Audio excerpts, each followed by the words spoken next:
আমি অভি। এবার ইন্টার পরীক্ষা দিয়েছি। পরীক্ষার পর বিরাট ছুটি চলছে। তাই অবসর কাটানোর জন্য আমার এক চাচার কিন্ডারগার্টেন স্কুলে খণ্ডকালীন শিক্ষকদের চাকরি নিয়েছি। স্কুল আমাদের গ্রাম থেকে প্রায় ৩ কিলোমিটার দূরে। আমার বাইক আছে, তা দিয়ে স্কুলে যাতায়াত করি। সাধারণত ইচ্ছার বসে স্কুলে চাকরি করা। নার্সারি থেকে ৫ম শ্রেণীর শিক্ষার্থী রয়েছে স্কুল। আমি ইংরেজির শিক্ষক হিসেবে যোগ দিই। ১ মাস ক্লাস নিতে পুরো স্কুলে আমার সুনাম ছড়িয়ে পড়ে। বাচ্চাদের অভিভাবকরা তাদের সন্তানদের প্রাইভেট পড়ানোর জন্য অনুরোধ করতে থাকে। আমি প্রথমে প্রাইভেট পড়াব না বলি, কিন্তু অভিভাবকদের অত্যাধিক অনুরোধের জন্য সে রাজি হই। যেহেতু এখন হাতে অন্য কাজ নেই, তাই একটা ব্যাচ পড়ানো শুরু করি। ৩-৪ জন বাচ্চাকে পড়াই স্কুল ছুটির পর। এদের মধ্যে একটা ছেলে নাম সোহান, খুবই দুষ্টু। সে অন্য বাচ্চাদের সাথে মারামারি করার কারণে ওর আম্মু একদিন আমার সাথে দেখা করে ওকে বাসায় গিয়ে একা পড়াতে বলে। কিন্তু আমি বলি যে আমার সময় নেই। স্কুল ছুটির পর এক ব্যাচের বেশি পড়ানো সম্ভব নয়। তখন সোহানের আম্মু বলে তাহলে সন্ধ্যায় ওদের বাসায় গিয়ে একা পড়াতে। কেননা সোহান খুবই দুষ্টু ও পড়াশোনায় খুব কাঁচা। তাই ওকে একা পড়ার জন্য ওর আম্মু খুব অন্যায় বিনয় করতে থাকে। শেষে আমি রাজি হলাম। ওদের বাসায় স্কুল থেকে সামান্য দূরে। তবুও মহিলার কথায় ওনার বাচ্চার জন্য রাজি হই। আসলে মহিলা নয়, বরং যুবতী মেয়ে বলাই বাহুল্য। কেননা সোহানের আমার বয়স ২২ বছরের বেশি হবে না।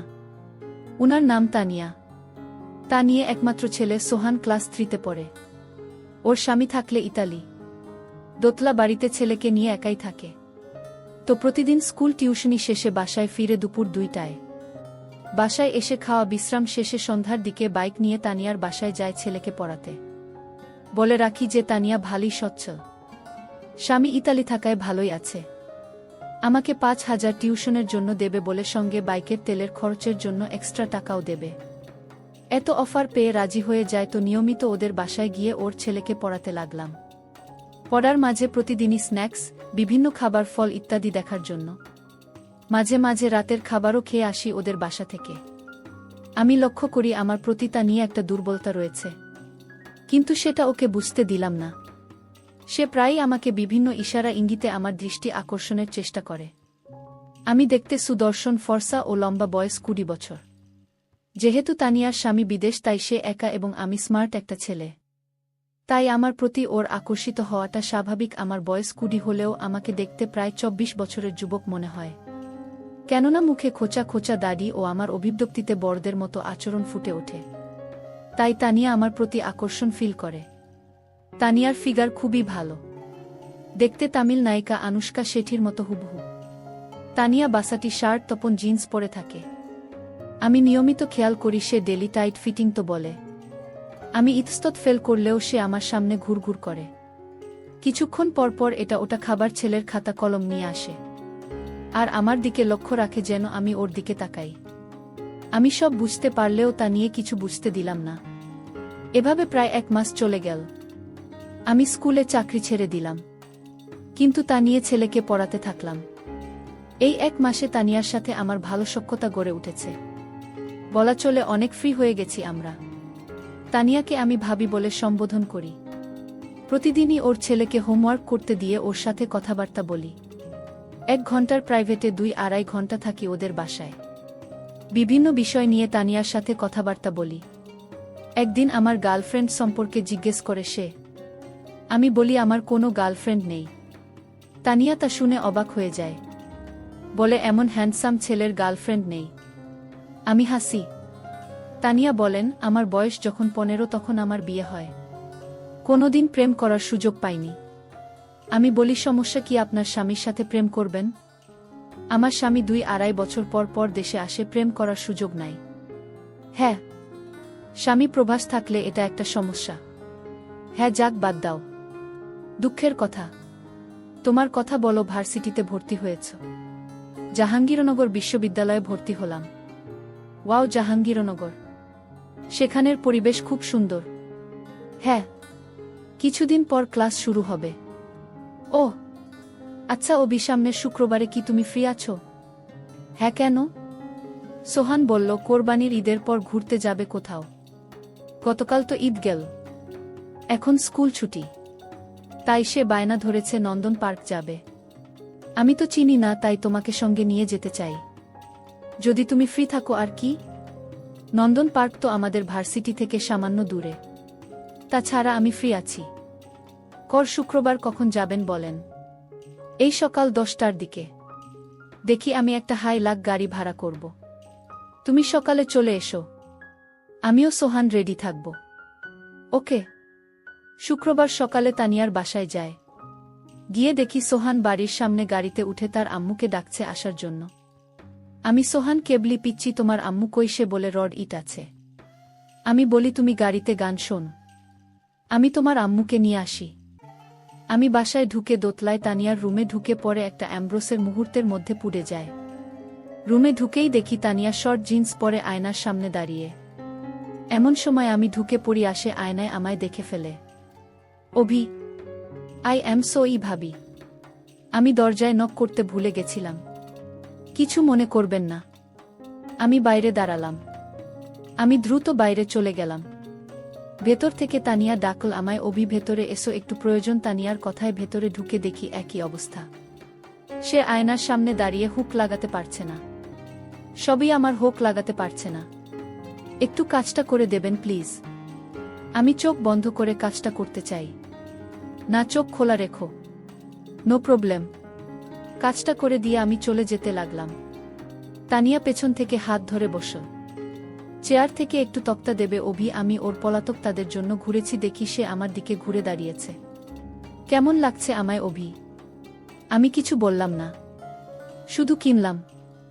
আমি তানিয়াকেও তোপ দিয়ে পড়তে বললাম। তানিয়া এইবার আমার হাতে টান দিয়ে আমাকে ওর উপর ফেলে দিল।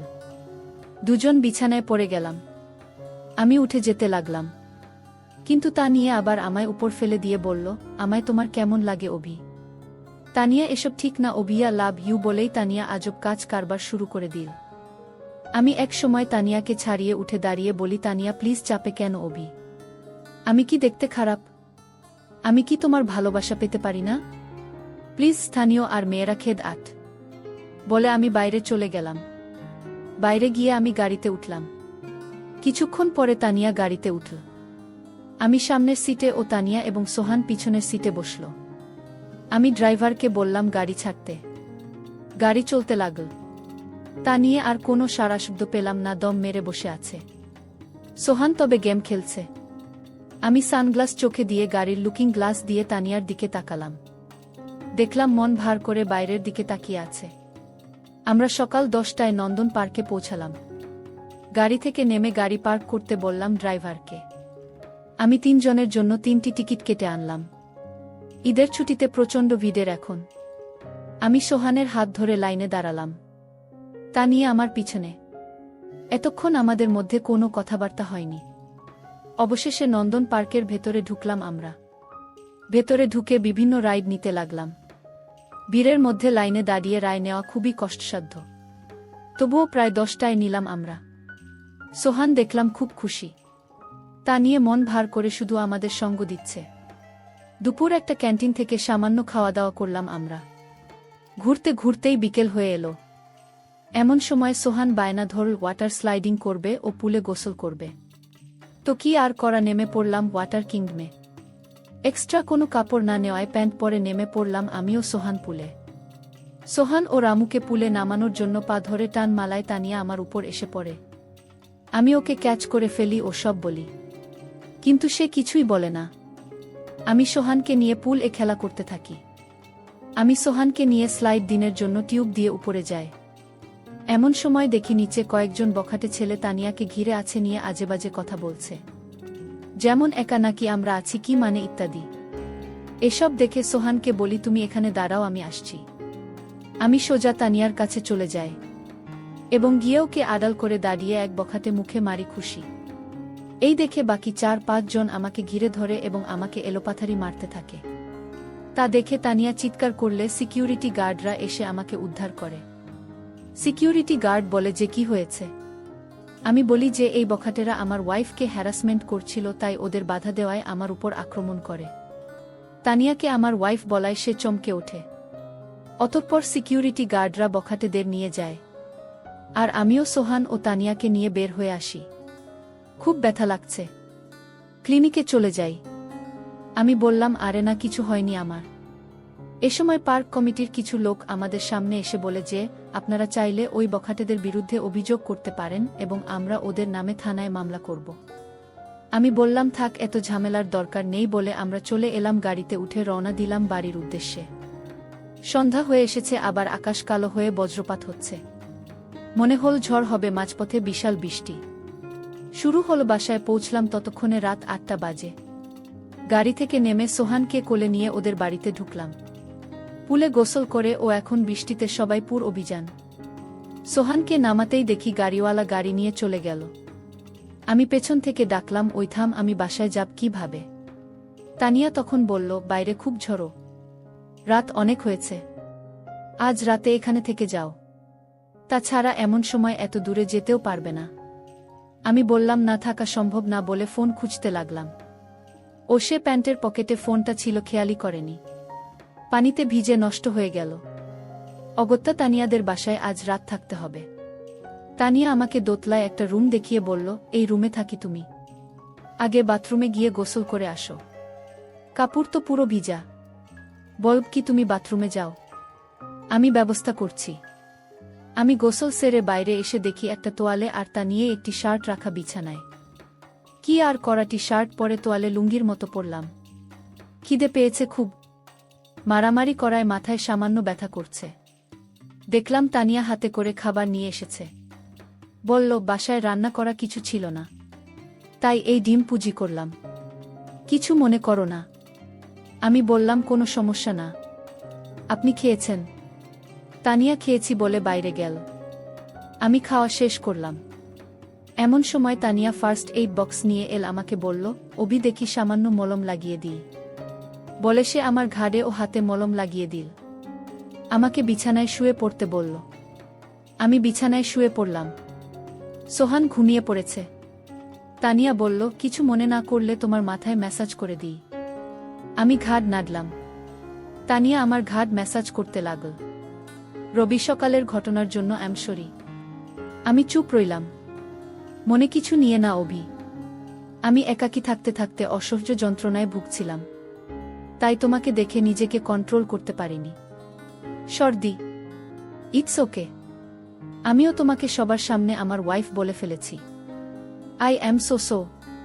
তুমি তো আমাকে বাঁচানোর জন্যই সব করেছ। আইনজীবী তানিয়া আর কথা শেষ হওয়ার আগেই বিদ্যুৎ চলে গেল। পুরো ঘর অন্ধকার হয়ে গেল। আমি বিছানায় শুয়ে, তানিয়া আমার মাথার পাশে বসা। বাইরে প্রচণ্ড বৃষ্টি হচ্ছে। এমন সময় প্রকাণ্ড এক বজ্রপাত হল। তানিয়ার সঙ্গে সঙ্গে আমাকে জাগতে ধরল। বজ্রপাত থামলে তানিয়া আমাকে ছেড়ে দিল। বলল, আমি মোমবাতি নিয়ে আসি। তানিয়া মোমবাতি আনতে গেল আর আমি তানিয়ার কথা চিন্তা করতে লাগলাম। যুবতী একটা মেয়ে, 24 বছর বয়স, বিয়ের পর থেকে স্বামী বিদেশ, 2 বছর পর পর দেখা হয়। স্বাভাবিকভাবেই ভয়াবহ ও সুখী জীবন পার করছেন। তার বাসনা আছে, আমি কি তাকে একটু সুখ দিতে পারি না? সে বিবাহিতা, তবু তার ভালোবাসার অধিকার আছে। আমার প্রতি তার একটা দুর্বলতা আছে। সে তো আমায় বলেছে যে সে আমায় ভালোবাসে। আমি কি তাকে একটু ভালোবাসা দিতে পারব না? ভাবতে ভাবতে তানিয়া মোমবাতি নিয়ে টেবিলে রাখল। আমি বিছানা ছেড়ে দাঁড়ালাম। তানিয়া, তোমাকে একটা কথা বলতে চাই। কি বল? I love you. আমার কথা শুনে তানিয়া হতবিহ্বল হয়ে গেল। সত্যি? আমি তানিয়ার সামনে এগিয়ে এলাম। আমার দুহাত দিয়ে ওর মুখে ধরে বললাম, হ্যাঁ, সত্যি আমি তোমাকে ভালোবেসে ফেলেছি। আর ওয়েস্টার্ন লবিং এটা শুনেই তানিয়া বলল, আই নিড না। বলে তানিয়া আমাকে বিছানায় ফেলে দিল। বাইরে তখন প্রচণ্ড